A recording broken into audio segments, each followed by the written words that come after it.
بہت اچھا مشترکہ نظام زندگی بہت اچھا تھا جب ایک دوسرے کے حقوق کا پتہ تھا. اب حقوق کا نہیں پتہ، لہٰذا ادھر سے آگ، ادھر سے آگ، ادھر سے آگ، ادھر سے آگ.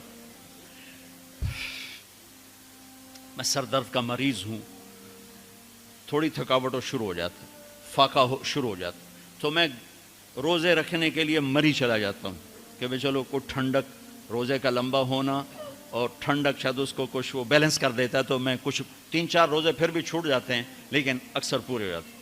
تو بھوربن میں وہاں ایک جگہ میں ٹھہرتا ہوں، تو عصر کے بعد میں تھوڑا بیان کرتا ہوں معاشرت پر. تو پہلی دفعہ جب میں وہاں ٹھہرا تو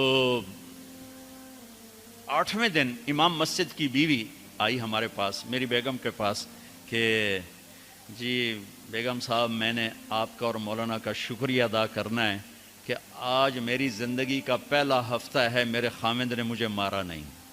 پہلا ہفتہ امام مسجد، امام مصلی پہ کھڑے ہونے والے، کہا پہلا زندگی کا ہفتہ ہے میرے خامند نے مجھے مارا نہیں، ورنہ میری ہر دوسرے دن پٹائی ہوتی تھی. اور 10ویں دن امام صاحب خود آ گئے، کہا مولانا صاحب ہمیں پتہ ہی نہیں تھا زندگی کیسے گزار، ہمارے جو ماحول میں تھا ہم وہی کر رہے تھے.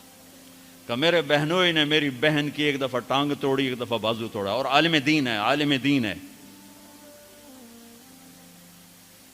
ہمیں کسی نے یہ بتایا نہیں تھا، ہم نے زندگی میں پہلی دفعہ یہ باتیں آپ کے منہ سے سنی کہ زندگی کیسے گزار. تو فرحان کی زندگی فتوے سے نہیں چلے گی کہ میں مفتی نعیم کا بیٹا ہوں، یہ تو حسن اخلاق سے چلے گی، میٹھے بول سے چلے گی. میرے نبی حضرت عائشہ کو لقمے بنا کے کھلاتے تھے، کوئی اظہار عشق تھا، اللہ کی قسم اظہار تعلیم تھا، تعلیم تھی. سکھایا کہ زندگی گزارنی کیسے. ان کو آٹا گوندھ کے دیتے تھے، چونکہ ابھی شروع میں ان کو آٹا گوندنا نہیں آتا تھا، تو آٹا گوندھ کے دیتے تھے. اور عرب بڑی بڑی بوٹیاں پکاتے تھے، تو حضرت عائشہ بوٹی اٹھا کے ایسے نوچتیں اور پھر رکھ دیتیں. تو اللہ کے نبی بوٹی اٹھا کر جہاں سے حضرت عائشہ نے نوچا ہوتا تھا وہاں سے نوچ نوچ کے دکھا کے کھاتے تھے. میرے رب کی قسم اظہار یہ ہمیں تعلیم دی ہے کہ زندگی کیسے گزاریں. پھر بڑے بڑے پیالے ہوتے تھے پانی پینے کے، چھوٹے گلاس نہیں، چھوٹا گلاس تو بخل کی نشانی، اب تو اور چھوٹے ہو گئے کہ کپ کو گلاس بنا دیا. میرے بچپن میں مجھے یاد ہے اتنا بڑا گلاس ہوتا تھا، اور ڈیرے میں جتنے مہمان ہوتے تھے، کچی سڑکیں ہوتی تھیں، مہمان کوئی ہمارے رشتہ دار یا دوست نہیں، راہگیر مسافر ہوتے تھے، ہر مہمان کو دودھ پلایا جاتا تھا رات کو. چونکہ جانور زیادہ ہوتے تھے تو ہمارا اکرام زیادہ سے زیادہ یہی ہوتا تھا، تو ہم سارے مہمانوں کو دودھ پلاتے تھے.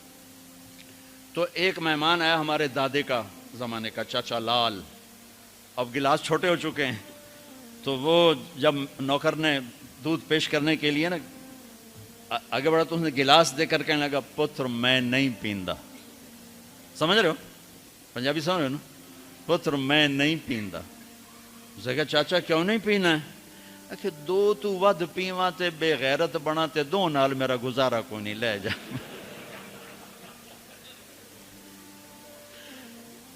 تو بخل کا زمانہ آ گیا، چھوٹی چھوٹی گلاسیں آ گئی.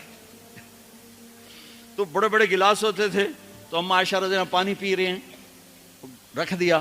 میرے نبی اٹھا کر جہاں حضرت عائشہ کے ہونٹ لگے ہوتے تھے وہاں ہونٹ رکھ کے پانی پیتے تھے. صرف تعلیم. جس ہستی نے اللہ کو آنکھوں سے دیکھ لیا ہو اس کو کسی چیز کی رغبت ہو سکتی ہے؟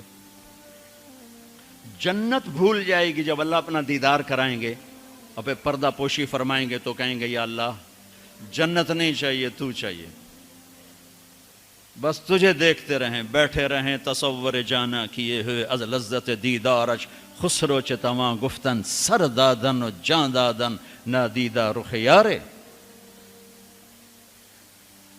امیر خسرو کہہ رہے ہیں کہ یا اللہ بن دیکھے تیرے لیے لوگ سولیوں پہ چڑھ گئے، اوروں سے چر گئے، چھروں سے کٹ گئے، بن دیکھے تیرے عشق میں جب تجھے دیکھیں گے تو کیا حال ہوگا.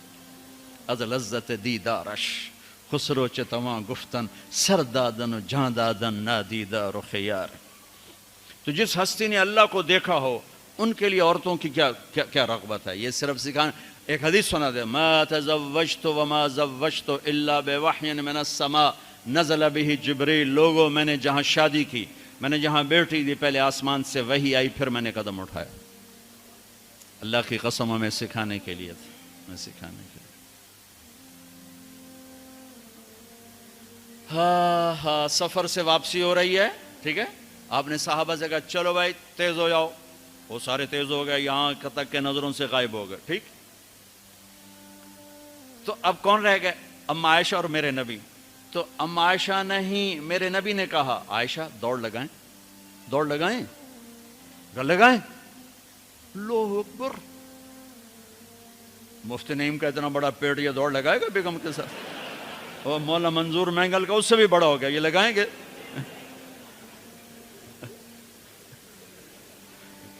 تو عائشہ دوڑ لگائیں، کہا جی لگائیں۔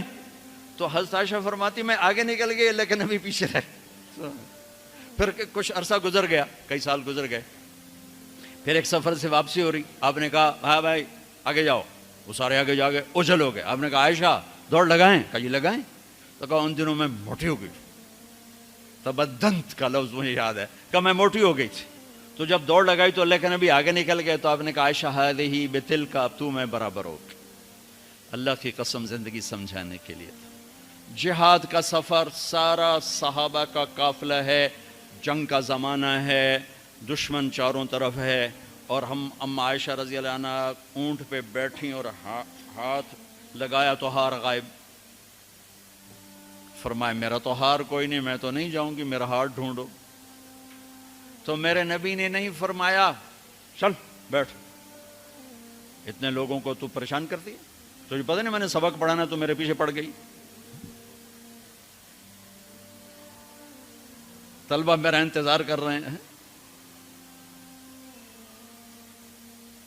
آپ نے کہا بھائی عائشہ کا ہار ڈھونڈو، سب ڈھونڈنے میں لگ گئے۔ شام ہو گئی، سورج چھپ گیا اور ہار نہیں ملا، اور اس کے بعد تلاش بند ہو گئی، اندھیرے میں کہاں ملے گا؟ اب کیا ہوا؟ پانی رات کو عشاء میں ختم ہو گیا، فجر کی نماز کا وقت داخل ہونے والا ہو گیا، اور پانی کوئی نہیں، تیمم کی آیات نہیں اتریں۔ لوگوں نے ابو بکر کو تانے دینے شروع کہ تیری بیٹی کی وجہ سے اب نماز کا کیا بنے گا؟ ابو بکر غصے میں آئے اما عائشہ کے خیمے میں، تو اللہ کے نبی گود میں سر رکھے سو رہے تھے۔ اب آپ تو باپ تھے، تو آ کر اب بول تو سکتے نہیں، اور چہرے سے دوری تیری وجہ سے ہو، اور یہاں پسلی میں ماری انگلی، زور سے انگلی ماری۔ تو کہتے میں ایسے سخت ہو گئی تاکہ میرا بدن حرکت نہ کرے کہ کہیں اللہ کے نبی اٹھ نہ جائیں۔ تو چہرے سے غصے کا اظہار کر کے، اور میرے والد مرحوم جو تھے نا، وہ گالیاں بہت نکالتے تھے، اور ان کی بخشش کو پنجاب کے ذمہ دار کیا تھا۔ جب میں تبلیغ میں لگ گیا تو اب وہ عادت مجھ سے شرماتے تھے، تو جب میں ہوتا تھا نا تو نوکر کو بلا کر اس کو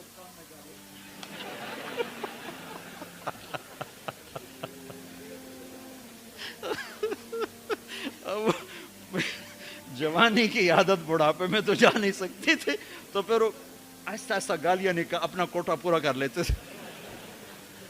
تو ابو بکر صدیق رضی اللہ عنہ میں کہ کہیں بھائی اللہ کا نبی اٹھنے کرتے رہو، انگلی مارتے رہے۔ تو اللہ نے آیات تیمم اتار دی، اس موقع پر تیمم کی آیات پہلی دفعہ 8000 سال میں یہ ہونے لگا ہے۔ بھلا مٹی سے آدمی صاف ہوتا ہے اور گندا ہو جاتا ہے؟ اللہ نے کہا نہیں، فتیمم، چلو تیمم کرو۔ اب سارے صحابہ میں خوشی کی لہر، اور سعد بن عبادہ کہنے لگے اے آل ابو بکر، یہ پہلی تو نعمت نہیں ہے جو تمہارے گھرانے کے طفیل ہمیں ملی ہے، اس سے پہلے بھی بڑی نعمتیں تمہارے گھر کی طفیل ہمیں ملی ہیں۔ اللہ نے تیمم کی آیت اتار دی۔ میرے نبی نے قافلے کو نہیں چلایا، یہاں تک کہ حضرت عائشہ نے کہا اچھا یا رسول اللہ اب چلیں، ہار کو چھوڑیں۔ پھر میرے نبی چلے، اور جب اونٹنی کو اٹھایا تو ہار اس کے نیچے پڑا ہوا تھا، وہ سارا باہر ڈھونڈتے رہے، ہار نیچے چلا گیا تھا گر کر۔ یہ میرے نبی کی زندگی ہے، یہ مینگل صاحب سے کہتا ہوں پڑھائیں، مفتی نعیم سے کہتا ہوں یہ زندگی پڑھائیں، کہ ان کی بیویاں ان کو دعائیں دیں، ان کے ماں باپ ان کو دعا دیں، ان کی اولاد ان کو دعا دے۔ وہ باپ نہیں ہے جس کو دیکھ کے بچے ڈر جائیں، وہ تھانے دار ہے، تھانے دار بیٹھا ہوا ہے۔ وہ استاد نہیں جس کو دیکھ کے شاگرد ڈر جائے، وہ تھانے دار ہے۔ وہ خامد نہیں ہے جس کو دیکھ کے بیوی سہم جائے وہ تھانے دار ہے، خامد وہ ہے جس کو دیکھ کے بیوی خوش ہو، باپ وہ ہے جس کو دیکھ کے اولاد خوش ہو، استاد وہ ہے جس کو دیکھ کے شاگرد خوش ہو۔ اپنے مصنوعی روب جمانا کہ استاد کی ہیبت ہونی چاہیے، ارے ہیبت، محبت ہونی چاہیے، محبت سے علم منتقل ہوتا ہے، ہیبت سے نہیں ہوتا، محبت سے جا کر فریکوینسی ملتی ہے، کال ملتی ہے اور پھر جذبات منتقل ہوتے ہیں۔ تم ہیبت بٹھانے کے چکر میں